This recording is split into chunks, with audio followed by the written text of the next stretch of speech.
来看南华大学幼教系师生呢，是成立一个绘本创作的团队，甲幼儿园的囡仔呢做伙来画这个绘本。大学生毋但是有通来累积经验，嘛会当透过这跨领域的合作，互偏乡的幼儿园会当有新的教育能量。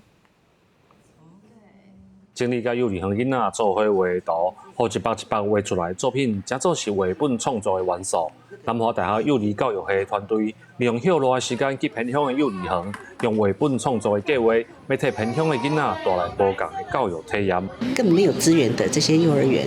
那带给这些孩子或是家长，还是学校的各方面的教育的多元的刺激，多元的资源，那可以提供更好的优质教育。南华大学幼儿教育系指出，为着这个计划，团队专门替大拿民雄溪口加强3间幼儿园，设计符合因的内容甲教材，毋但引导囡仔表达甲创作能力，嘛互参与的大学生有实际接触教育现场的机会。阮有甲小朋友讲，阮要做一个城堡的主题安尼啊，小朋友就一直甲阮就一个想法的，就是这故事安怎进行，拢甲阮想好，啊，阮就完成一个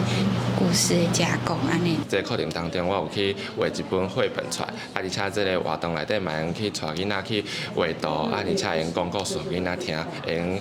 较增加家己的迄实力。配合3间幼儿园设计绘本，刷来除了平面的印刷，阁会结合 AR 甲 VR 技术甲动画的制作。团队希望甲亲自教育现场的经验，毋但转换做符合幼儿的教育内容，嘛互集体创作的成果，成做偏乡教育资源的能量。记者林慧婷，嘉义报道。